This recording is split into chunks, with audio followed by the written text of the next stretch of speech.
the halving event. What's going on? Well, you got to give it time, okay? You have to give it time. There is very, very, very little supply. In fact, it was cut in half. That's why it's called a halving event, okay? And demand is not slowing down. It's just a matter of time before the price catches up. I said that before and people didn't believe me. When we were still at 30 or 40K, I'm like, you know what? You look at all the great fundamentals that support Bitcoin going upwards. It's just a matter of time before the price catches up. We're in one of those situations right now, okay? So you just have to be patient. Just a little bit of patience. That's all you need, because according to Bitfinex, the demand is already 5x greater than supply, and that will only increase from here on out, okay? So have a little patience. You know, BlackRock doesn't have patience. Larry Fink doesn't have patience. He is going after everything.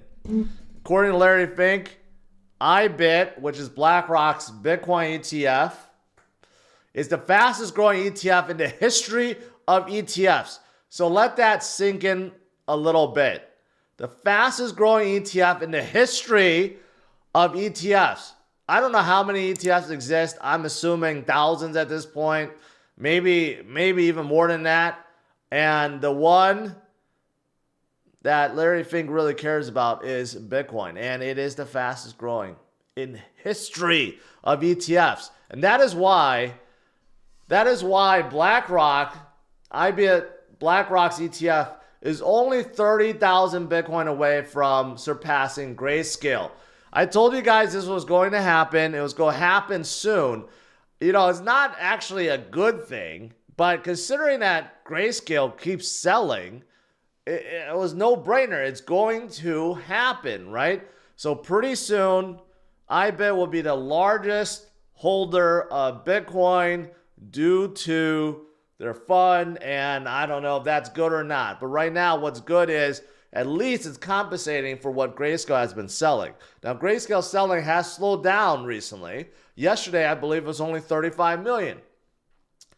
I think I have it here. Yeah. Yesterday, Grayscale only sold 35 million.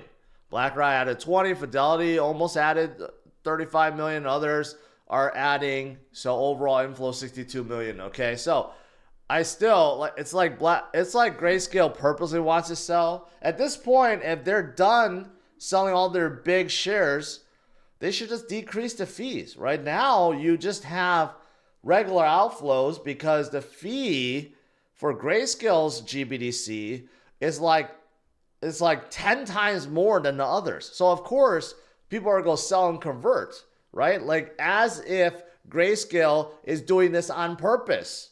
Here's another example of two financial advisors putting $20 million of FBTC, which is Fidelity's Bitcoin ETF, into their portfolio.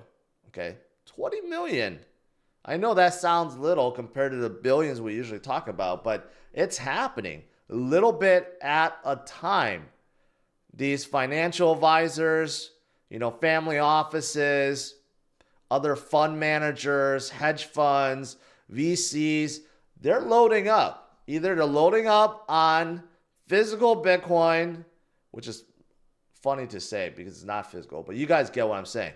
Either physical Bitcoin or a Bitcoin ETF, which then purchases real Bitcoin, right? So demand is there, guys. Okay, now, what is this signal for a parabolic bull run, you may be wondering? Well, the halving event, if you haven't caught wind of that yet, yes, that's probably the most bullish signal we can have in any cycle. But short term, there are also a lot of signals, such as Bollinger Bands, okay? It's really easy. You may have heard of this concept like a squeeze, okay? How can Bitcoin get squeezed? Well, that's when the bands, the upper band and lower band, they like converge, right? And you could see the last two times, you had that squeeze. What happened? Bitcoin popped and went up to a new high, right? So we had a squeeze around what, 28,000, and Bitcoin got, squeezed up to 40 something, and then around 40,000 got squeezed to 60, 70,000. We're going to get that squeeze now soon.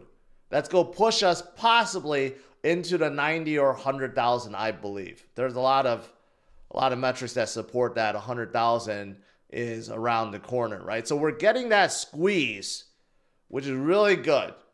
And you may be wondering, well, how do you know the squeeze is not going down the downside? Well, based on the halving event, based on the demand, based on the supply, and based on the great fundamentals, of course, we're looking in one direction, and that's upwards, not downwards, right? So this is a pretty good signal, but the greatest signal already happened, and that's the halving event, right? Like the halving event, just you don't need me to tell you guys this, because I've shown you guys this. But in case you're new, just look at it. The greatest signal is basically the blue line, okay? It's the halving event. Every time we have a halving event, what happens to Bitcoin? It starts skyrocketing to the moon. And we just had it.